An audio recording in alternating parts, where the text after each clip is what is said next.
말에 복이 있는 거야. 말에 복이 있는 거예요. 어떤 엄마가 입만 열면 아들한테 빌어먹을 놈이에요. 빌어먹을 놈.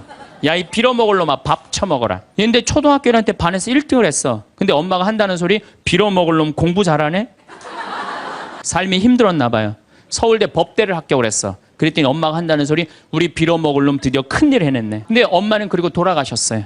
돌아가셨는데 이 아들이 사법고시를 아무리 봐도 안 되는 거예요. 회사에 원서를 넣어도 안 되고, 선을 봐도 퇴짜 받고, 잘생기고 서울대 법대 나왔는데. 그래서 이상원이라는 그 장명하는 사람한테 가서 물어봤어요. 내 인생이 왜 이러는지 나 모르겠다고. 당신 쭉 살아오면서 무슨 얘기를 많이 듣고 살았느냐?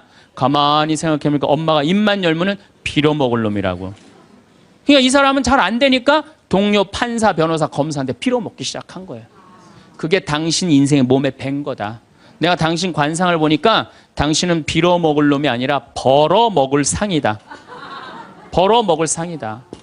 그래, 내가 왜 빌어먹을 놈이야? 내가 서울대 법대까지 나왔는데. 과외를 시작했어요. 과외를 시작했더니 애들이 너무너무 많이 모이는 거예요. 그래서 학원을 했어요. 학원을 했더니 돈을 너무 많이 버는 거예요. 서울에서. 그랬더니 예쁜 색시가 시집을 오고 지금은 딸 둘을 낳고 행복하게 벌어먹고 살고 있대요.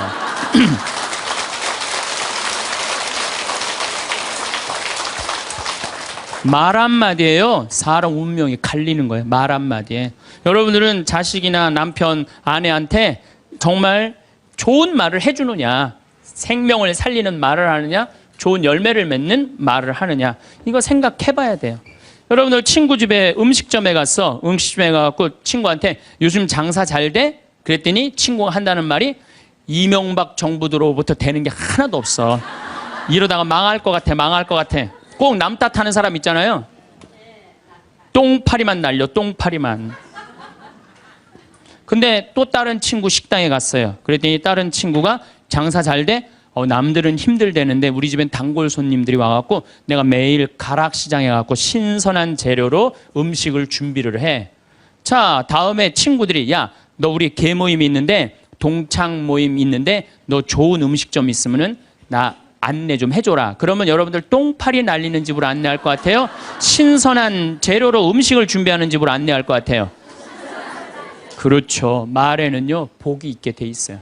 제가 10년 전에 이제 강원도 평창 생태마을을 시작을 했어요. 근데 그때 사실은 주교님께서 저한테 어느 대학에 교수로 가라고 그랬어요. 근데 나는 교수보다는 평창에 가서 농사 짓고 살고 싶다. 그래서 주교님 명을 거역을 했어요. 지금 생각하면 철없었던 거였죠. 거역을 하고 내가 평창에 들어가서 이제 살기 시작했어요. 평창에 들어가서 살기 시작했는데 주교님이 반대한 거 아니에요. 평창에 가서 사는데 1년에 한 번 이제 주교님한테 신년 하례식 할 때 주교님이 물어봐요. 황 신부 거기 살만해? 너무 행복해요. 제가 이제 첫해 매주 뛰어갖고 된장, 간장, 고추장 판매하잖아요. 그럼 찾아오는 사람이 있어요. 팔릴 거 아니에요. 황 신부, 농산물 많이 팔려? 너무 많이 팔려요.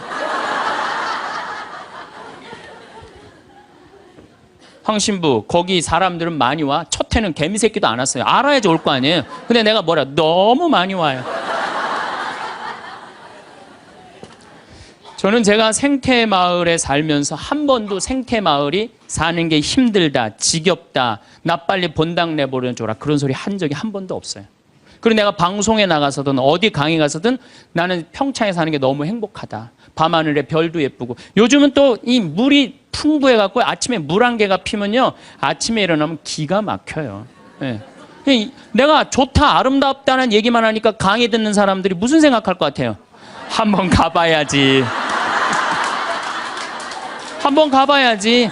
그러니까 첫 해는 1000명 정도밖에 안 왔는데 작년에는 3만 명이 오르더니 올해는 4만 명까지 지금 왔어요. 4만 명. 사람들이 너무 많이 오는 거예요. 말이 뭐를 불러일으켜? 복을 불러일으키는 거, 복을. 근데 우리 직원들한테도 올 연초에도 회의할 때 그랬어요. 올해 느낌이 너무 좋아. 대박 터질 것 같아.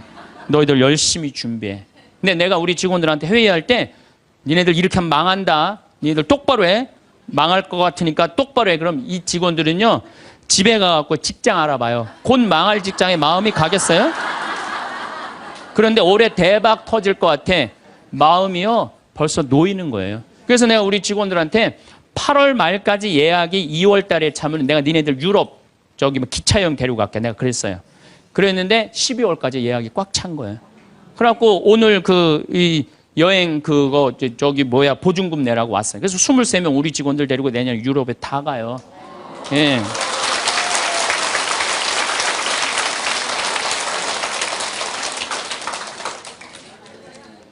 제 신조는 그달에 번 건 그달에 다 쓰자. 이게 제 신조예요. 예. 올해 번 거는 올해 다 쓰자. 이게 내 신조예요.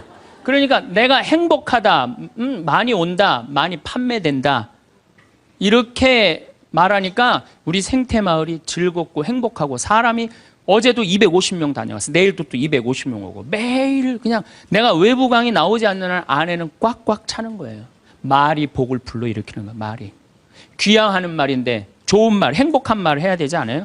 근데 우리는 현대인들은 이런 특성이 있어요. 입만 열면은 힘들어 죽겠다, 지겨워 죽겠다, 이렇게 사느니 죽는 게 낫다. 이런 소리 참 많이 해요. 그런 소리 많이 하죠? 또 우리 할머니들 늙으면 죽어야 된다. 이런 소리 많이 하잖아요. 죽으면서 그런 소리 하면은 이쁘긴 하는데 죽지도 않으면서 그냥 늙으면 죽어야 된다. 우리 어머니가 60 넘어서 딱 뭐라 그러셨어요? 아유, 늙으면 죽어야 돼. 깜짝 놀랐어요. 내가 효도할 때가 됐는데 벌써 돌아가시면 어떡해. 그래갖고 나는 신부 5년 휴가 동안 정말 거의 내 모든 휴가는 어머니 아버지를 위해서 썼어요. 뭐 성지순례, 이스라엘, 뭐 그다음에 또 무슨 뭐 우리나라 좋대는데 금강산, 무슨 백두산 다 모시고 갔다 왔어요.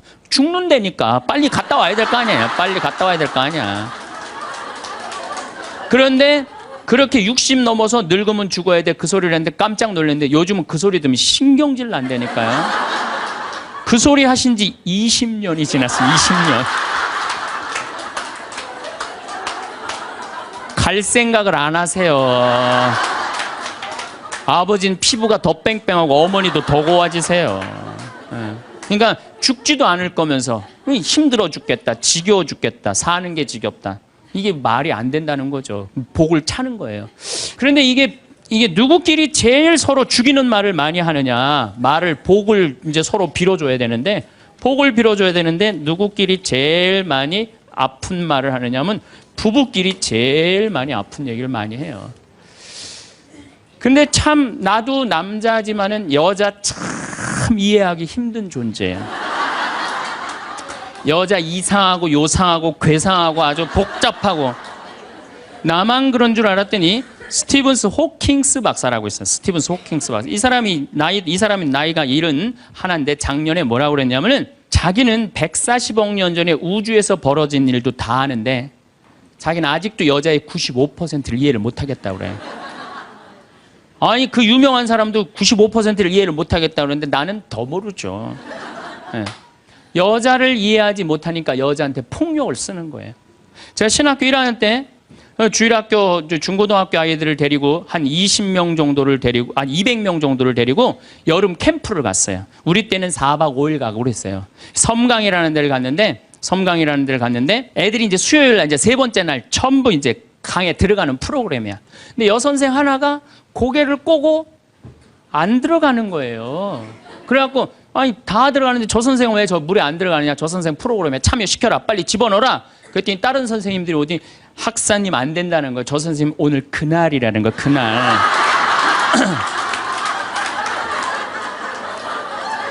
근데 내가 신학교 1학년이 그날이 뭔지 어떻게 알아요? 그래서 내가 물어봤어요. 그날이 뭔데? 아, 학사님 오늘 저 선생님 그날이라 안 된다니. 오늘 물에 들어가는 날이지 그날이 뭔데? 그랬더니 어떤 지혜로운 엄마 선생님이 나를 한 군데로 데려가더니 학사님, 여자는 한 달에 한 번 매직이 있다는 거예요. 그래서 내가 매직이 뭔데요?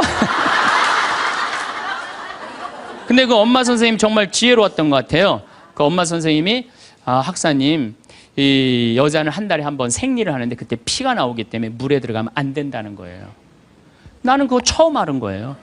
처음 알은 거 그때. 그러니까 내가 여자에 대해서 모르니까 여자한테 뭐를 하느냐면 폭력을 쓰는 거예요. 폭력을. 근데 이런 일들이 집안에서 수도 없이 일어나요. 남자는 여자를 이해하지 못해서 폭력을 쓰고 여자는 남자를 이해하지 못해서 폭력을 쓰고 그래서 서로 답답하다고 싸울 때 보면 크크크 치치치 크크크 이러고 싸워요. 말이 안 통한다고. 그러니까 여자에 대한 생물학적 특징을 알아야 되고 남자에 대한 생물학적 특징을 알아야 되는데 그거에 대해서 서로 모르는 거예요. 근데 이제는 알아야 돼요. 왜 알아야 되느냐 하면은 옛날에는 남자하고 여자하고 20살에 결혼해갖고 50살에 죽었어요. 남자, 여자. 20살에 결혼해갖고 애 한 10 낳다 보면요. 애 낳다가 죽어요. 남자는 애 키우다 죽어요. 갈등이 있을 수가 없어요. 부부라고 그러지만은 한 집에 살지도 않아. 안사람, 바깥사람. 그러고 그냥 사는 거예요. 근데 요즘은 안 죽어. 100살까지. 남자, 여자가 50살서부터 100살까지 서로 이해도 못하면서 한 집에서 50년을 사는 거예요. 서로를 이해를 못하면서. 그러니까 말이 어떤 말이 나와? 상대방한테 가슴에 멍을 들게 하는 말이 나오는 거예요. 멍이 들게 하는 말을. 인류 역사상 인간에게 말처럼 중요한 건 없는 것 같아요. 또 이 말 한마디에 참 우리는 행복하기도 하고 불행하기도 합니다. 말 한마디에. 근데 이 또 말귀를 못 알아듣는 사람도 너무 많아. 아까도 말씀드렸지만 우리 생태마을에 전화해갖고 많은 분들이 그렇습니다. 거기 생태마을이죠? 네, 생태마을입니다. 생태 팔아요. 이런 분들 너무 많아요. 생태 팔아요. 그래서 우리는 생태 파는 데가 아닙니다. 그러면 그쪽에서 뭐라 그러냐면은 황태만 취급하세요. 그래요. 황태만 취급하세요. 그래서 우리는 생태 파는 데도 아니고 황태 파는 데도 아니고 천주교 피정집입니다. 그러면은 저쪽에서 뭐라고 그러냐면은 피족에만 취급하신다고요? 말귀 못 알아듣는 경우 참 많은 것 같아요. 그래서 서로 갈등이 생겨요. 똑같은 말을 듣고도 완전히 다르게 알아듣는 경우도 너무너무 많아요. 제가 이번 8월 달에 호주에 강의를 갔어요. 시드니하고 멜버른에. 시드니 이제 강의가 끝나고 신부님이 블루 마운틴이라는 산을 구경을 시켜주겠대요. 그래서 이제 그 인꼬 부부 두 분이 운전을 하고 신부님하고 나하고 이제 블루 마운틴을 굉장히 멀더라고요. 블루 마운틴을 다녀서 오는데 거리가 또 공사를 해갖고 차도 막히고 이래갖고 형제가 운전을 쭉 하고 있는데 돌아오는 길에 형제가 막 졸더라고요. 근데 이 자매가 부부는 참 느낌이 딱 나는 조는지 몰랐는데 그 자매가 여보 지금 당신 졸리지? 그러니까 나 지금 깜빡 졸았어 그러더라고요. 그냥 호주에서 그냥 예. 그러더니 아내가 여보 내가 운전할 테니까 당신 오늘 너무 많이 운전했으니까 뒤에서 좀 자. 그러고 난 다음에 조금 잠 깨면 다시 당신이 운전하면 돼. 근데 이 자매가 사실은 좀 관절염이 있었어요. 그래갖고 손이 막 이렇게 퉁그러졌더라고요. 그러니까 다리도 아프고 막 아프니까 이 남편은 자기가 아무리 졸려도 아내 운전시키기가 싫으니까 자기가 운전을 한 거죠. 근데 이제 이 자매가 이제 운전대를 잡았는데 뒤에서 형제님이 막 코를 골고 주무시더라고요. 자매님하고 나하고 이제 두런두런 이런 얘기 저런 얘기 하고 그러는데 이제 해가 뉘엿뉘엿 졌어요. 근데 그날따라 보름달이 뜬 거야. 달이 너무 예쁘게 뜨더라고요. 달이 탁 떴는데 그때 이제 형제가 잠에서 깬 거예요. 근데 이 자매가 나하고 이제 대화를 하는 거 아니에요. 근데 신부님 참 달이 참 그랬단 말이야. 달이 참 그랬어요. 달이 참. 달이 참 그랬는데 그때 형제가 깬 거예요. 그래서 형제가 딱 한마디 하더라고요. 경상도 사람인데 와 절이나 그러더라고요. 나는 그 자매가 달이 참 그랬을 때 달이 참 예쁘다는 말을 할 판이구나. 근데 그 형제는 딱 깼을 때 달이 참 그랬을 때 자기 부인 다리가 아픈 줄 알고 관절염이 있으니까 와 철이나 똑같은 말도 완전히 자기식으로 생각하면요 완전히 다르게 들어요. 이렇게 완전히 다르게 들음으로 해서 오해되는 일들이 너무 많아요. 그래서 수많은 갈등들이 일어나죠. 잘못 알아들어서 자긴 그렇게 알아들었다 이거죠. 또 말 한마디에 사람 인생이 바뀌기도 해요. 말 한마디에. 그 대표적인 사람이 누구냐면 박지성 선수예요. 박지성 선수. 박지성 선수가요 고등학교 때 참 공을 잘 찼대요. 근데 이 박지성 선수의 특징은 뭐냐면은 90분 내내 뛰어다니는 거 쉬지 않고. 그런데 그 박지성 선수의 가치를 아무도 몰랐어요. 그래갖고 프로팀에서도 박지성 선수를 스카우트해가지 않았고 대학교에서도 박지성 선수를 스카우트해가지 않았어요. 그래갖고 박지성 선수는 너무 공을 차고 싶었는데 이때 명지대학 감독님이 박지성 선수의 가치를 알아봐요. 그래갖고 딱 뽑으려고 그러니까 이미 축구팀은 다 찬 거야. 그래서 보니까 테니스부에 한 명 TO가 남아있는 거야. 그래서 박지성 선수한테 뭐라고 그러냐면은 너 우리 대학교 테니스부로 들어와라. 공은 축구부에 와서 차고. 그래서 박지성 선수는요, 놀랍게도 축구 선수로 대학에 들어간 게 아니라 테니스 선수로 대학을 들어가요. 네. 테니스 선수로 대학을 들어가요. 근데 이 박지성 선수의 이 가치를 누가 알아보느냐 하면 히딩크가 알아봐요. 쭉 다니면서 너무 열심히 뛰거든. 뽑아요.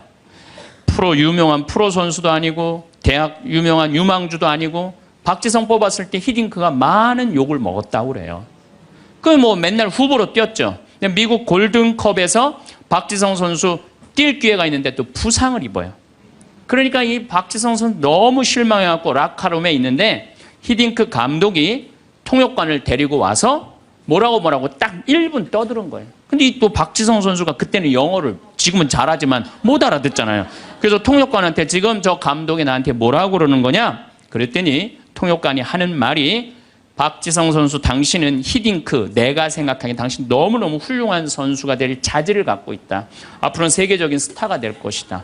아무도 주목하지 않았는데 이 히딩크라는 이 감독이 말 한마디에 자기 인생이 그 1분에 자기 인생이 바뀌었다는 거예요. 그 다음부터 플레이를 할 때 자신감을 가지고 플레이를 하기 시작했대요. 점점 박지성 선수의 가치가 드러나면서 여러분들 이 포르투갈전 32강 마지막 경기 했을 때 박지성 선수가 이영표 선수가 공을 차고 가슴에 트래핑을 해갖고 딱 골인을 넣죠. 누구한테 제일 먼저 뛰어가죠? 그렇죠. 히딩크한테 탁 끌어안잖아요. 자기 인생의 멘토, 인생을 운명을 바꿔준 사람이잖아요. 말 한마디에 사람이 운명이 바뀌는 거예요. 그래서 세계 최고의 맨유에 입단까지 하고 박지성 선수는 맨유가 역사가 100년이 넘는데 200회 이상 출장한 92번째 선수가 돼요. 물론 지금은 팀을 이적을 했지만은 정말 아시아인으로서의 최고의 스타가 된 거죠. 세계적인 스타가. 근데 박지성 선수가 자기 자서전에 뭐라고 그러냐면 그 히딩크 감독이 1분의 칭찬이 내 인생을 바꿔놨다고 얘기를 합니다. 그래서 우리가 말이라는 것처럼 중요한 게 없는 것 같아요. 근데 말에는 등급이 있어요. 말에는 등급이 있어요. 말에는 생명을 살리는 말씀을 하는 사람이 있어요. 말씀을. 또 좋은 열매를 맺는 말씨를 뿌리는 사람이 있어요. 또 입만 열면 상대방 기분 나쁘게 하는 말투를 던지는 사람이 있어요. 여러분들 마르틴 루터 킹 목사라고 아시죠? 예.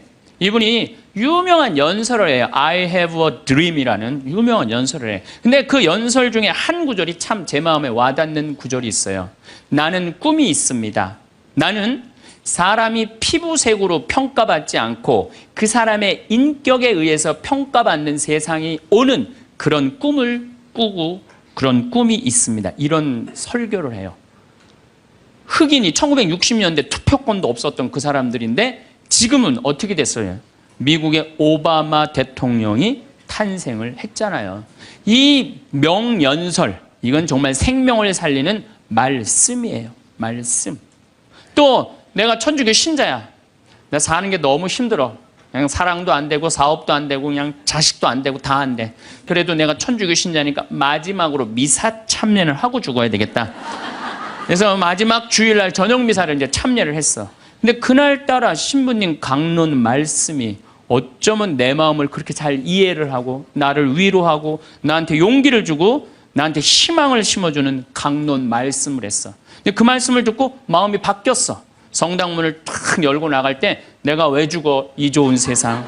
내가 열심히 살아봐야지. 그리고 주먹을 불끈 쥐고 세상을 나갈 수 있다면 신부님 강론은 생명을 살리는 말씀이에요.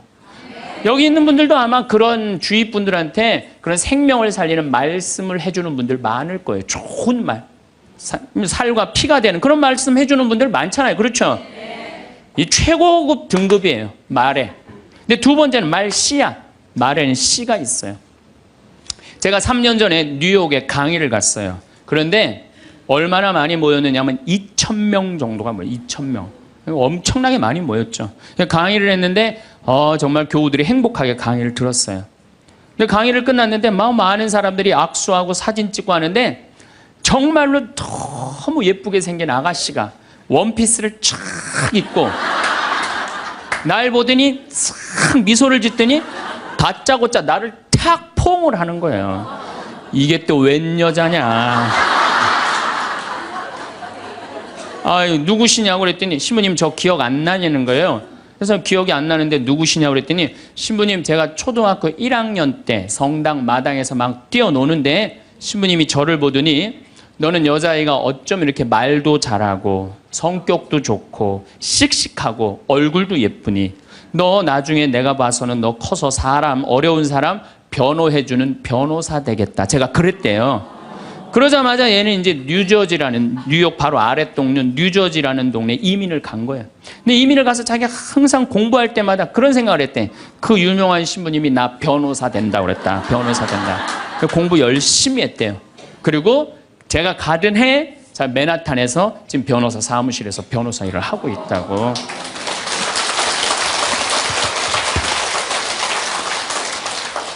내가 무심결에 뿌린 씨인데 15년 후에 변호사라는 열매가 맺어지더라고요.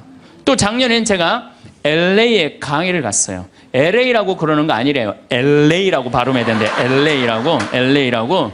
네. 근데 LA에 강의를 갔는데 이번에는 더 많이 왔어요. 한 2,500명 정도가 왔어요. 강의가 끝나고 뭐 정말 수많은 분들하고 인사하고 뭐 악수하고 사진 찍고 하는데 이번엔 정말 잘생긴 남자아이야. 잘생긴 남자아이가 나한테 오더니 인사를 하는 거예요. 신부님 감사하다는 거예요.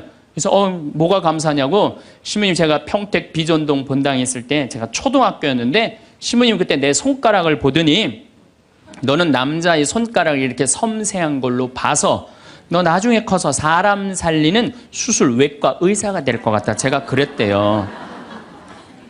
그러자마자 얘는 이제 LA로 이민을 간 거예요. LA로 이민을 간 거예요. 그래서 공부할 때 항상 손가락을 보고 그런 생각을 했대요. 이 손이 사람을 살리는 손이 된다. 공부 열심히 했대요.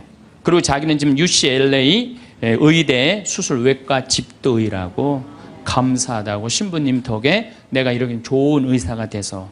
그래서 좀 깜짝 놀랐어요. 난 그렇게 말했던 기억이 안 나는데 우리가 어린아이한테 무심코 뿌린 씨가요. 그게 인생을 결정짓는 경우가 참 많아요. 근데 이 말투가 있어. 애를 보고 애들이 얼마나 사랑스럽고 귀해요. 근데 애를 보고 핸대는 소리가 엄마 아빠한테 핸대는 소리가 장군감이나 이러면 얼마나 좋아. 얘 견종 많이 들겠다.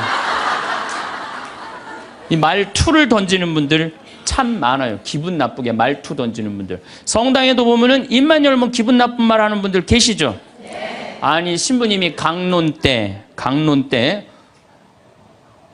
하느님 만나러 오는 건 축제다. 그러니까 주일날 옷 이쁘게 입고 와라. 깨끗한 옷 입고 와라. 가끔 그런 말 하잖아요.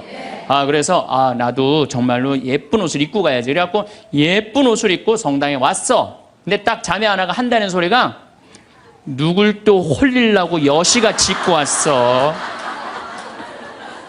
꼭 그렇게 말하는 사람들이 있어요. 그렇죠? 기둥뿌리 뽑았냐? 뭐 개 탔냐? 뭐 이래갖고 아주 상처를 주는 분들이 있어요. 입만 열면은 상대방 무시하고 가슴에 아픈 거를 이렇게 심어주는 분들이 참 많습니다. 말에는요, 가는 말이 고와야 오는 말이 고와요. 한 10년 만에 한 60에 헤어졌는데 70에 만났어. 내 친구가 한다는 소리가 야, 너 10년 동안 안 보는 동안 팍상 늙었다. 그러면은 이쪽에서 팍상 늙었다고 말들은 이 사람은 너 10년 동안 안 보는 동안 팍상 늙었다. 그런 친구한테 뭐라고 그럴 것 같아요? 너도 만만치 않아. 가는 말이 고와야 오는 말이 고운 거예요. 그런데 10년 만에 만났어. 너 10년 동안 안 보는 사이 뭐 이렇게 나이 하나도 안 먹었어. 어쩜 이렇게 고우니 너는? 그럼 이쪽에서는 또 뭐라 그럴 것 같아요? 너도 참 곱게 늙어간다 얘. 가는 말이 고와야지 오는 말이에요. 근데 우리는 말투가 너무 많아요. 이 말투를 누구끼리 제일 험하게 하느냐? 부부끼리 제일 험하게, 부부끼리. 어떤 부부가 길을 가다가 남편이 저길 보니까 길을 건너는데 이제 어떤 젊은 여자가 서울 나와 보니까 정말 난 평창에서 생전 그런 거 구경 못 하는데 아가씨들이 정말 쭉쭉 빵빵 반바지 입으면 그냥 다리도 어쩜 저렇게 미끈해. 그냥 미니스커트를 입은 아가씨 허벅지 구경하느냐고 트럭 지나가는 걸 못 봐요. 이 남자가 부부가 가는데 트럭이 딱 급브레이크를 딱 잡은 거예요. 트럭 기사가 창문을 열더니 야 이놈의 새끼야 눈 어디다 두고 다니냐. 너 지금 저 여자 보느냐고 차 지나가는 거 못 봤잖아. 너 치면은 내 팔자 망친다. 내 팔자만 망치는 게 아니라 너 병신 되면 네 마누라 네 자식 고생한다. 그 여자한테 한눈 팔면 내 인생 망치는 거다. 욕을 5분 동안 바가지로 하는 거야. 그랬더니 5분 딱 지나더니 창문을 인생 똑바로 살라고 그러고 창문을 닫고 갔어요. 남편은 하도 벙쪄 있어서 그렇게 쳐다보고 있는데 아내가 툭툭 치면서 여보 당신 저 트럭 기사랑 친해? 아니 나 처음 보는 사람이야. 그랬더니 아내가 한다는 소리가 그런데 어쩜 그렇게 당신에 대해서 정확하게 알고 있어?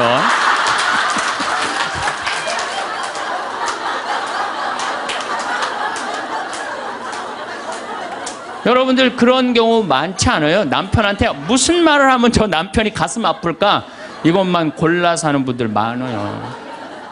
반대로 우리 형제님들, 제가 언젠가도 이런 강의 때 말씀을 드렸는데 형제님들, 내가 가정방문 다니고 초청 받으러 가면은요 참 살림 잘 사는 자매들 많아요. 가보면 집이 어쩜 그렇게 깨끗해. 음식도 깔끔하게 하고 그냥 딱 치마 입고 그냥 드레스 입고 딱 음식 준비하면 너무너무 이쁘고 참 부럽더라고요. 그래서 내가 한마디에 형제한테 형제님 다 이렇게 살림 잘하는 부인 같이 살아서 너무너무 행복하시겠어요? 그럼 많은 경우 형제님이 이렇게 물어봐요. 신부님 우리 마누라 마음에 드세요? 너무 마음에 들어요. 그럼 뭐라 그래? 신부님 데리고 가세요 그냥.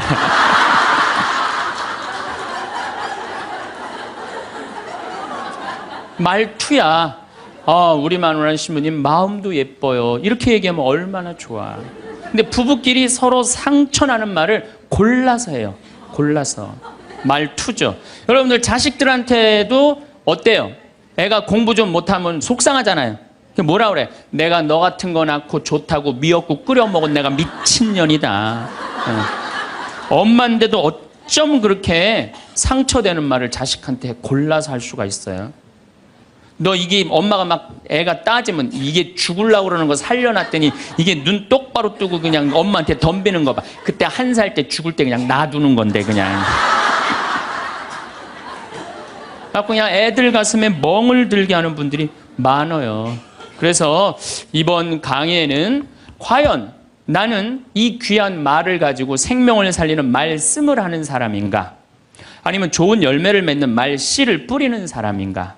아니면 입만 열면은 주위 사람들 가슴에 멍을 들게 하는 말투를 던지는 사람인가? 이 이야기를 3주에 걸쳐서 이야기를 나누고 싶습니다. 자, 30만 년 전에 지구에는 두 종류의 인간이 살았어요. 하나는 네안데르탈인. 이 네안데르탈인은 독일 네안데르탈이라는 계곡에서 발견한 인간의 뼈예요. 또 하나는 호모 사피엔스. 우리 조상은 호모 사피엔스예요. 황인종, 백인종, 흑인종. 우리 조상이에요. 그런데 3만 년 전에 네안데르탈인은 지구에서 영원히 사라졌어요. 그리고 우리 호모 사피엔스만 남아서 지구에 퍼져서 살고 있어요. 그런데 놀랍게도 네안데르탈인 뼈를 보니까 뼈가 우리 호모 사피엔스보다 훨씬 굵어요. 등치도 1m 52, 굉장히 키도 크고 우리는 키도 조그맣고 뼈도 왜소했고 그래서 현대 과학으로 컴퓨터 시뮬레이션을 해봤어요. 네안데르탈인하고 호모 사피엔스하고 네스링을 시켜봤어요. 그랬더니 컴퓨터 시뮬레이션에서 어떻게 나왔느냐 하면은 네안데르탈인이 호모 사피엔스 뼈를 으스러뜨릴 정도로 힘이 좋았어요. 그런데 네안데르탈인은 지구에서 영원히 사라지고 호모 사피엔스만 살아남은 거예요. 많은 학자들이 지금 인류학자들이 연구를 하고 있어요. 어떻게 우리가 살아남을 수 있었을까? 호모 사피엔스는 바늘을 했대요. 그러니까 이 북쪽으로 이제 유럽에 가갖고 바느질을 막 하면서 추위를 견뎠다는 거예요. 이런 이론도 있고 여러 가지 이론이 있는데 또 언어에 두 가지 이론이 있어. 언어에 두 가지 이론. 하나는 뭐냐면은 네안데르탈인은 이마가 누워 있어요. 이마가. 우린 이마가 튀어나왔고. 여러분들 이마가 누워 있으면요. 발음 기관이 발달하지 않아요. 한번 뉘어 보세요. 그리고 말해 보세요. 말이 잘 나와요, 안 나와요? 잘 안 나오죠? 발음 기관이 발달하지 않아요. 또 하나는 결정적으로 네안데르탈인은 혀천장이 평평해요. 호모사피엔스는 혀천장이 동그란데. 그러니까 혀천장이 평평한 네안데르탈인은 자음만 발음을 하는 거예요. 자음. 우리는 혀천장이 동그랗기 때문에 모음을 발음해. 아, 에, 이, 오, 우. 이 발음이 되는데 얘네들은 아, 에, 이, 오, 우가 안 되는 거예요. 그러니까 킁킁거리는 거예요. 짐승처럼 으르렁거리는 게만 하는 거예요. 그러니까 저기 산에 사슴을 발견했어. 창을 가지고 야 우리 사슴 잡으러 가자. 이 말을 해야 되는데 네안데르탈인은 모음이 발음이 안 되니까 막 지금 사슴은 잡으러 가야 되고 급한 마음에 으르렁거리는 거죠. 뭐라고 으르렁거리냐면 크크크 치치치 크크크 이러는 거예요. 모음이 발음이 안 되니까 모음이. 그런데 호모사피엔스는 모음이 발음이 되는 거예요. 자, 저기 사슴 있다. 사슴 잡으러 가자. 이게 말이 되는 거예요. 그러니까 20명이 가서 사슴을 잡아요. 마지막에는 어떤 일이 벌어지느냐 하면 호모사피엔스가 네안데르탈인을 잡아먹어요. 네, 마지막으로는 잡아먹어요. 그래서 네안데르탈인은 지구에서 영원히 사라지고 호모사피엔스인 우리만 살아남은 거예요. 말이 통해야 된다는 거예요. 말이 안 통하면 죽는다는 거예요. 집에서도 부부끼리 말이 통해야 돼. 근데 여러분들 부부끼리 답답할 때 많죠? 말 안 통해갖고. 그럴 때 싸울 때 어떻게 싸워요? 크크크 치치치 크크크 이러고 싸우지 않아요? 싸울 때 보면은 그런 부부들 많아요. 그런 부부들. 그런데 기왕하는 말인데 예쁘게 하면 어디 덧나요? 기왕하는 말인데 예쁘게 하면 어디 덧나요? 내가 혼배를 한 200상, 300상 정도 해줬어요. 200상, 300상 정도 해줬는데 혼배를 할 때 내 느끼는 게 어쩜 그렇게 신부들이 하나같이 다 이뻐. 안 이쁜 신부가 없어요. 안 이쁜 신부가. 왜 이쁠까요? 남자가 데이트할 때 뭐라 그래? 보고 싶었어. 사랑해. 난 너 없으면 난 안 될 것 같아. 난 너 없으면 죽을 것 같아. 난 네가 원하는 건 다 해줄 수 있어. 말해봐 원하는 거. 별을 따다 줄까? 달을 따다 줄까? 그럼 여자가 반짝반짝 웃어요 안 웃어요? 반짝반짝. 그 상태에서 결혼하는 거예요. 그래서 신랑 신부들을 보면 그렇게 예쁘고 잘생겨요. 근데 그렇게 예쁘고 잘생긴 신랑 신부를 혼배를 시켜줬는데 10년이 지나고 나면요 그 이쁜 얼굴이 온데간데 없어져요. 막 기미도 끼고 막 주근깨도 얼굴에 보이고. 왜 그럴까요? 남편이 뭐라 그럴 것 같아? 그때 내가 눈이 뼈서 너랑 결혼한 거다. 내가 그때 미쳤었다. 나가 죽어라. 우리 이혼하자. 이런 얘기 10년 들으면요 아무리 예쁜 여자도요 얼굴 망가지게 돼 있어요. 아무리 예쁜 여자라도. 제가 이렇게 한 50, 60쯤 되신 분들이 그런 게 분명해요. 50, 60 되신 분들 중에 이목구비가 뚜렷하지 않아. 뭐 이쁜 구석이 별로 없는데도 이상하게 이쁜 여자들이 있어요. 이상하게 이쁜 여자들이. 그런 여자들은 어떤 여자들일까요? 남편이 당신 어쩜 가면 갈수록 어쩜 더 이뻐져. 우리 색시가 세상에서 난 제일 이뻐. 당신 사랑해. 고마워. 이런 얘기 20년 들으면은요 이목구비가 뚜렷하지 않아도요 이상하게 이뻐져요. 그런데 쌍꺼풀도 분명하고 코도 오똑하고 입술도 도톰한데 50, 60 되신 분들 중에 무섭게 생긴 분들이 계세요. 이목구비가 뚜렷한데도 무섭게 생긴 분들이 계세요. 그런 분들은 왜 그럴까요?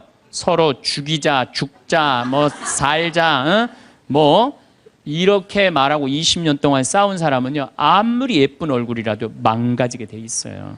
사람은요 어떤 말을 듣느냐에 따라서 이쁘고 이쁘지 않는 게 결정이 되는 거예요. 여러분들 남편한테 아내한테도 그렇지만 자식한테도 뭐라 그래? 너는 내 자식이 아니라 왼수다. 나가 되져라. 이런 썩을 놈. 그러면은 자식이 어떻게 될까요? 왼수가 되고요. 바깥에 나가 돌아다니게 되고요. 썩게 돼 있어요. 근데 우리는 엄마들 자식 뜻대로 안 된다고 속상할 때 말을 함부로 하죠. 여러분들 생각을 해봐요. 우리 아들이 있어. 공부 좀 못해. 공부 못하면 어때요? 나는 공부 잘하는 거 그렇게 훌륭하다고 생각 안 해요. 근데 우리는 공부를 못하면 대한민국은 죄인 취급하잖아요. 어쨌든 공부를 못해. 그런데 아들한테 엄마가 괜찮아. 공부 못하면 어때? 이렇게 잘생긴 아들 하느님이 우리 집에 떨어뜨려 주었고 엄마는 밥 안 먹어도 우리 아들만 봐도 배불러. 이런 소리 듣고 자라는 애들은요. 삐뚤어질 수가 없어요. 딸 보고도 이렇게 이쁜 딸 혼자 보기 너무 아깝다. 어쩜 이렇게 이쁜 딸이 얘네들 삐뚤어질 수가 없어요. 남편도 아침에 출근할 때 이렇게 잘생긴 남편을 어떻게 보내? 여보, 내가 나가서 버릴 테니까 당신 집에 있어.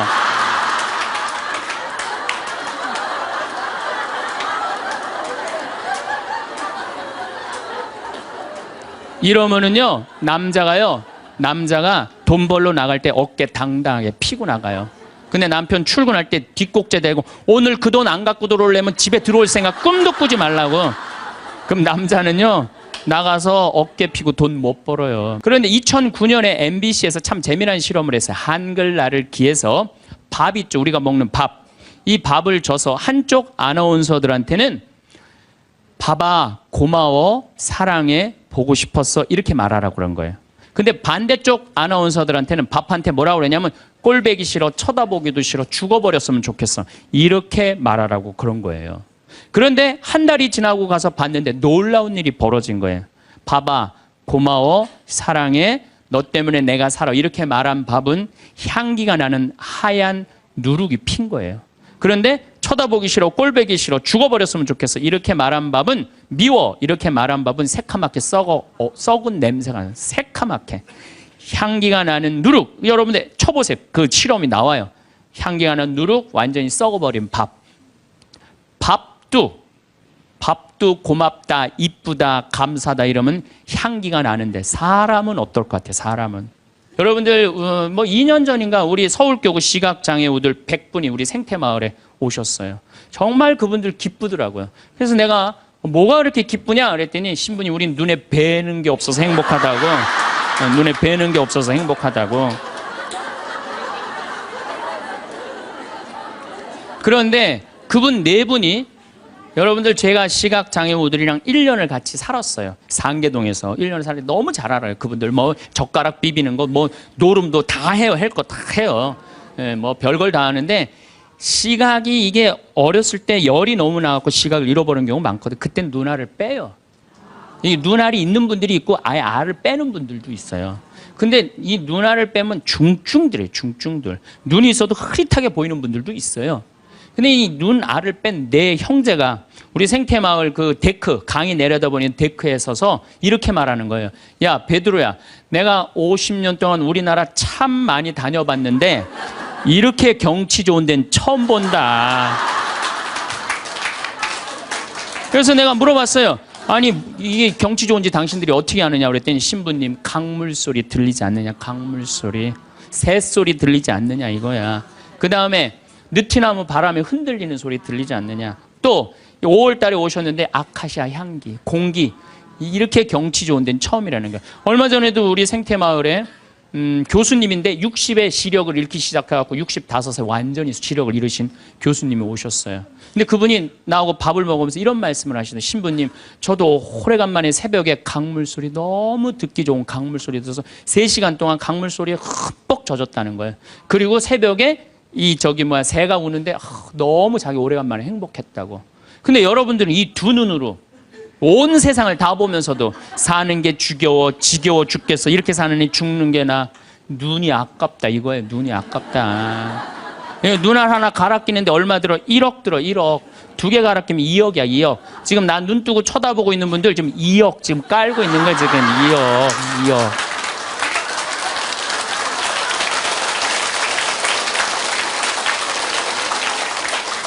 심장 하나 갈아 끼는데 5천, 간 갈아 끼는데 7천, 신장 갈아 끼는데 3천이에요. 그럼 이거 3억 5천이에요. 3억 5천. 여러분들 팔 하나 이거 의족으로 갈아 끼는데 400이에요. 양팔 800, 양다리 1600. 대충 따지면 여러분 한 5억 정도 되는 거예요. 그리고 더욱이 여기 지금 걸어오신 분은요, 적어도 5억짜리로 지금 끌고 온 거예요. 5억을 갖고. 그리고 여러분들 그 눈, 다리, 손가락, 발가락 다 붙어있는 식구 4명이 밥을 먹으면은요, 20억이 앉아서 먹는 거, 20억이 앉아서.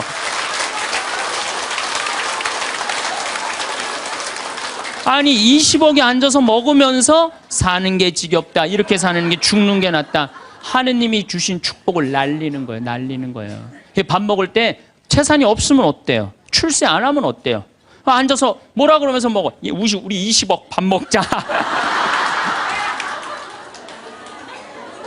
얼마나 행복해. 여러분들이 사는 게 괴로운 게 뭐냐면은, 욕심이 너무 많아서 그래. 그래서 입에서 나오는 게 지겹고 불만만 나오는 거야. 사는 게 힘들면은 좋은 소리가 안 나오잖아요. 욕심이 많으면 사는 게 힘들어져요. 사는 게 힘들어서 욕심이 생기는 게 아니라 욕심이 많아서 사는 게 힘들어집니다. 여러분들, 욕심만 안 피면요, 우리 인생 괴롭지 않아요. 그러니까 괴로운 사람들은 입만 열면 힘들다 그래. 여러분들 가수 윤한기 씨 알죠? 이 윤한기 씨가 사실은 아버지가 미 8군에 노래하던 분이에요. 어머니는 무용수였어요. 그런데 아버지가 폐결핵으로 돌아가세요. 어머니는 무용수 따라다니는데 허리가 잘못돼갖고 또 돌아가세요. 천하에 누구만 남느냐면 윤복희, 윤한기 둘만 남는 거예요. 부모는 일찍 돌아가시고. 그렇게 이 윤한기 씨 자서전을 읽어보면 너무 배가 고파갖고 해병대 지원해서 갔다는 거 아니에요. 그렇게 힘들고 고통스러웠던 윤한기 씨는 행복하지 않았어요. 행복하지 않았던 윤한기 씨는 노래를 불러도 행복한 노래 안 불렀어요. 내가 왜 이럴까 오지 않을 사람을 어디선가 웃으면서 와줄 것만 같은데.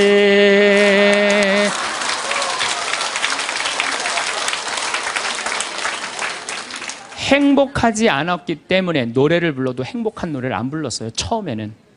차라리 그 사람을 만나지 않았던들 이 고통 이 괴로움 나에겐 없을걸.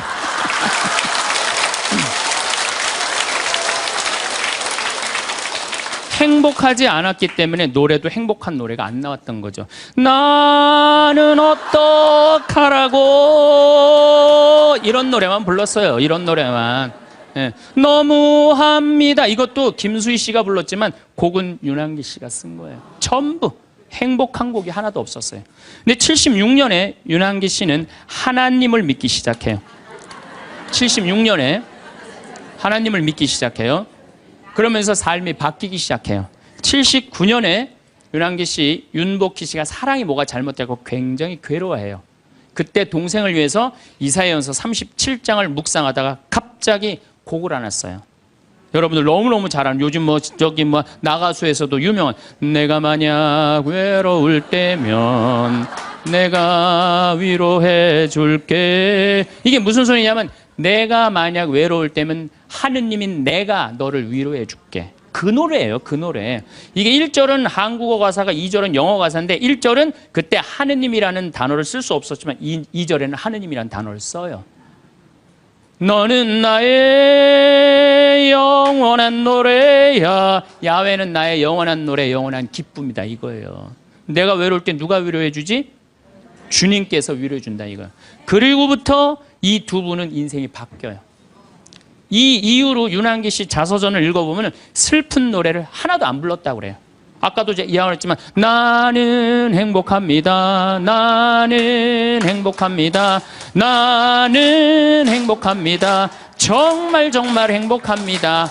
그 다음 가사가 뭐냐면 기다리던 그날이 왔어요. 어깨를 활짝 펴고 우리 함께 웃어봐요. 즐겁게 살아봐요. 그런 내용이에요. 그리고 지금 윤한기 씨는 무슨 일을 하고 있느냐. 나이가 70이신데 개신교 예술신학교 목사님 총장 역할을 지금 목사님을 20년 이상을 살면서 세상 사람들한테 행복을 얘기해줘요. 청승을 떨면서 노래를 불렀을 때하고 기쁨을 가지고 노래를 불렀을 때하고 인생이 바뀐다 이거예요. 인생이. 그러니까 여러분들도 제발 성가 좀 청승 좀 떨지 말고 불러라. 네, 청승 좀 떨지 말고 해라. 말은 눈에 보이지 않는 힘을 가지고 있습니다. 내가 무심코 내뱉는 말은 다른 누구보다 나 자신에게 가장 큰 영향을 줍니다. 습관처럼 부정적인 말이나 불평을 늘어놓는 것은 결국 자신의 삶을 그러한 틀 안에 가두는 것과 같습니다. 말은 생각을 단단하게 굳히고 그 생각은 우리의 행동과 태도를 결정합니다. 스스로 불행을 예언하는 말을 반복한다면 곡은 자연히 멀어질 수밖에 없습니다. 아침에 눈을 뜨고 거울을 보며 무심코 한숨을 쉬는 것도 하나의 말입니다. 몸이 예전 같지 않다고 중얼거리는 것도, 세상이 점점 살기 힘들어진다고 말하는 것도 모두 내 귀가 가장 먼저 듣는 말입니다. 이런 말들이 쌓이면 마음속에 무거운 돌이 하나씩 쌓이는 것과 같습니다. 그 돌들은 점점 커져서 우리의 발목을 붙잡고 앞으로 나아가지 못하게 만듭니다. 반대로 아침마다 오늘도 건강하게 하루를 시작할 수 있어서 다행이라고 말하는 사람이 있습니다. 작은 일에도 고맙다는 말을 자주 하는 사람이 있습니다. 이런 말들은 마음속에 가벼운 깃털처럼 쌓입니다. 그 깃털들은 우리를 무겁게 짓누르는 대신 오히려 우리를 띄워 올려줍니다. 같은 하루를 살아도 어떤 말을 선택하느냐에 따라 그 하루의 무게가 달라집니다. 복은 혼자 고립된 상태에서 찾아오지 않습니다. 복은 종종 사람들과의 따뜻한 관계 속에서 싹틉니다. 말은 이 관계를 가꾸는 가장 중요한 도구입니다. 다른 사람에게 힘을 주고 희망을 주는 말은 그 관계를 비옥하게 만듭니다. 반대로 날카로운 말투는 관계에 상처를 내고 결국 그 상처는 부메랑처럼 나에게 돌아옵니다. 좋은 말이 오가야 좋은 기운이 순환하고 그 속에서 복이 자라날 공간이 생깁니다. 가족과의 식사 자리를 생각해봅니다. 음식이 입에 맞지 않는다고 투덜거리거나 이것저것 틈을 잡는 말들이 오가면 그 자리는 무거워집니다. 하지만 오늘 반찬이 맛있다고 말하거나 함께 밥을 먹을 수 있어서 즐겁다고 말하면 그 자리는 따뜻해집니다. 같은 밥상이지만 어떤 말이 오가느냐에 따라 그곳이 복이 머무는 자리가 될 수도 있고 복이 떠나는 자리가 될 수도 있습니다. 이웃을 만났을 때도 마찬가지입니다. 세상 돌아가는 일이 마음에 들지 않는다며 불평을 쏟아내면 그 이웃은 다음에 여러분을 만나는 것을 피하고 싶어질 것입니다. 하지만 밝은 얼굴로 안부를 묻고 상대방의 이야기에 귀를 기울이며 따뜻한 말을 건네면 그 이웃은 여러분을 다시 만나고 싶어질 것입니다.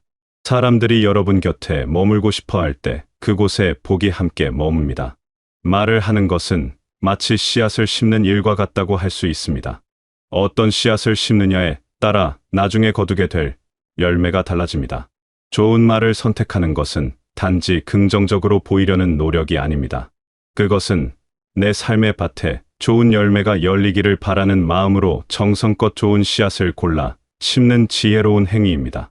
말의 씨앗은 생각보다 빨리 싹을 틔웁니다. 아침에 기분 나쁜 말을 내뱉으면 그 말은 하루 종일 마음속에 남아 다른 부정적인 생각들을 불러옵니다. 그 생각들은 우리의 표정을 굳게 만들고 행동을 조심스럽게 만듭니다. 그러면 하루 내내 좋은 일이 일어날 틈이 없습니다. 반대로 아침에 좋은 말을 하면 그 말은 하루 종일 마음을 밝게 만들고 다른 긍정적인 생각들을 불러옵니다. 그러면 자연스럽게 표정이 부드러워지고 행동이 여유로워집니다. 그런 상태에서는 좋은 일들이 찾아올 공간이 생깁니다. 말이 복을 부른다는 것은 단순한 미신이 아닙니다. 이것은 우리 삶의 작동 원리에 가깝습니다. 우리가 어떤 말을 선택하느냐에 따라 우리의 마음 상태가 달라지고 마음 상태에 따라 우리가 세상을 대하는 방식이 달라지며 세상을 대하는 방식에 따라 우리가 경험하는 현실이 달라집니다. 이 모든 과정의 시작점에 말이 있습니다. 말의 힘은 특히 어려운 상황에서 더 분명하게 드러납니다. 같은 어려움을 겪어도 어떤 사람은 이 또한 지나가리라고 말하며 견딥니다. 어떤 사람은 왜 이런 일이 나에게만 일어나느냐며 한탄합니다. 전자의 말은 우리에게 희망을 주고 견딜 힘을 줍니다. 후자의 말은 우리를 더 깊은 절망으로 밀어넣습니다. 어려움 자체는 같지만 그것을 대하는 말이 다르면 그 어려움을 통과하는 과정과 결과가 완전히 달라집니다. 건강이 예전만 못할 때도 마찬가지입니다. 몸이 말을 듣지 않는다고 불평하며 모든 것을 포기하는 말을 하면 실제로 몸은 더 빨리 기운을 잃습니다. 하지만 아직 할 수 있는 것들에 감사하며 조금씩이라도 움직여보겠다고 말하면 몸도 그 말에 반응합니다. 말이 우리의 의지를 만들고 의지가 우리의 몸을 움직입니다. 가족 간의 관계도 말로 만들어집니다.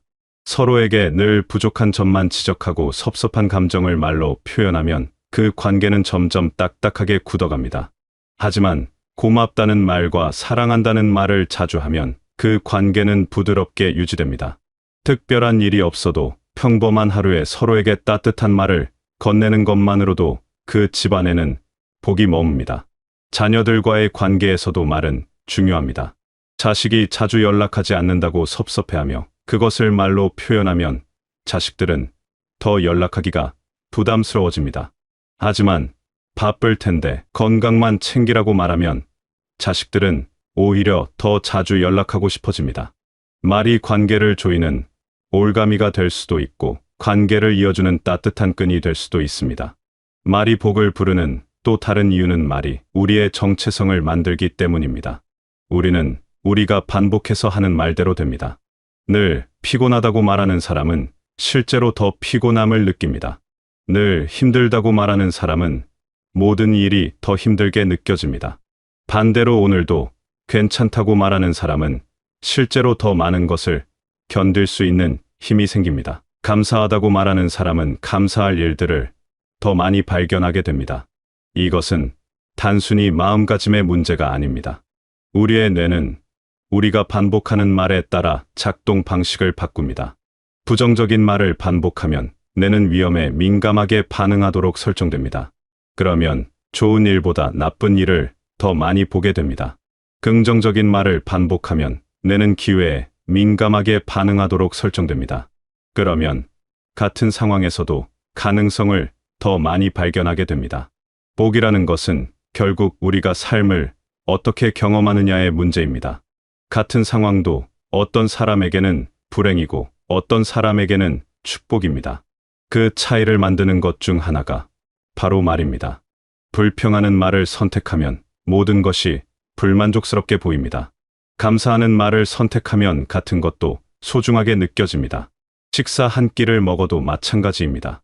반찬이 별로라고 말하면 그 식사는 불만족스러운 경험이 됩니다. 하지만 밥을 먹을 수 있어서 다행이라고 말하면 그 식사는 감사한 경험이 됩니다. 음식은 같지만 말이 다르면 그 경험의 질이 완전히 달라집니다. 이런 경험들이 모여서 우리의 하루가 되고 삶이 됩니다. 말이 복을 부르는 것은 또한 말이 에너지를 만들기 때문입니다. 힘든 일을 앞두고 못할 것 같다고 말하면 실제로 힘이 빠집니다. 하지만 해보겠다고 말하면 어디선가 힘이 솟습니다. 말이 우리 내면의 에너지를 이끌어내는 주문과 같습니다. 어떤 주문을 외우느냐에 따라 우리 안에서 나오는 힘의 크기가 달라집니다. 다른 사람을 대할 때도 말의 에너지는 전달됩니다.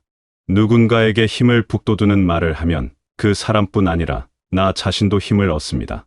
누군가를 비난하는 말을 하면 그 사람뿐 아니라 나 자신도 지쳐갑니다. 말은 화살처럼 상대를 향해 날아가지만 그 여파는 반드시 나에게도 돌아옵니다. 말이 복을 부른다는 것은 결국 말이 우리 삶의 방향을 정하기 때문입니다. 우리가 반복하는 말은 우리의 주의를 이끕니다. 문제에 대해 계속 말하면 문제만 보입니다. 가능성에 대해 말하면 가능성이 보입니다. 부족함에 대해 말하면 부족함만 느껴집니다. 충분함에 대해 말하면 충분함을 느낍니다. 하루를 시작하며 오늘 무엇을 할 수 있을지에 대해 말하는 사람과 오늘도 해야 할 일이 많아서 힘들다고 말하는 사람은 같은 하루를 전혀 다르게 살게 됩니다. 전자는 가능성을 향해 나아가고 후자는 부담감에 눌려 움직입니다. 하루의 시작을 어떤 말로 여느냐가 그 하루 전체의 흐름을 결정합니다. 말을 바꾸는 것은 어렵지 않습니다. 특별한 기술이나 많은 노력이 필요한 것이 아닙니다. 다만 의식적으로 선택하는 것입니다. 부정적인 말이 입 밖으로 나오려 할 때 잠시 멈추고 다른 말을 선택하는 것입니다. 불평 대신 감사를, 원망 대신 이해를, 비난 대신 격려를 선택하는 것입니다. 처음에는 어색할 수 있습니다. 평소 습관처럼 하던 말을 바꾸는 것은 익숙하지 않은 옷을 입는 것처럼 느껴질 수 있습니다. 하지만 계속 연습하면 그것이 새로운 습관이 됩니다. 좋은 말을 하는 것이 자연스러워지면 그때부터 복은 저절로 따라옵니다. 말을 바꾸는 연습은 혼잣말부터 시작할 수 있습니다. 아침에 일어나서 거울을 보며 자신에게 좋은 말을 건네는 것입니다. 오늘도 건강하게 하루를 시작할 수 있어서 다행이라고 말하는 것입니다. 작은 일을 해낼 때마다 잘했다고 자신을 격려하는 것입니다. 이런 말들이 쌓이면 자존감이 올라가고 삶을 대하는 태도가 달라집니다. 가족에게도 의식적으로 좋은 말을 하는 연습을 할 수 있습니다. 고맙다는 말을 더 자주 하는 것입니다. 사랑한다는 말을 아끼지 않는 것입니다. 상대방의 좋은 점을 발견하고 그것을 말로 표현하는 것입니다. 이런 말들이 오가는 집안은 따뜻하고 그 따뜻함 속에 복이 머뭅니다. 친구들이나 지인들과의 관계에서도 마찬가지입니다. 만날 때마다 불평과 한탄으로 시간을 보내는 대신 서로를 북돋우는 말을 나누는 것입니다. 상대방의 이야기를 경청하고 공감하는 말을 하는 것입니다. 어려움을 겪는 사람에게는 위로를, 기쁜 일이 있는 사람에게는 축하를 전하는 것입니다. 이런 말들이 관계를 단단하게 만들고 그 관계 속에서 복이 자랍니다. 말의 힘은 또한 우리가 다른 사람들에게 미치는 영향에서도 드러납니다. 우리의 말은 다른 사람의 하루를 바꿀 수 있습니다. 지나가다 만난 이웃에게 밝은 인사를 건네는 것만으로도 그 사람의 기분을 좋게 만들 수 있습니다.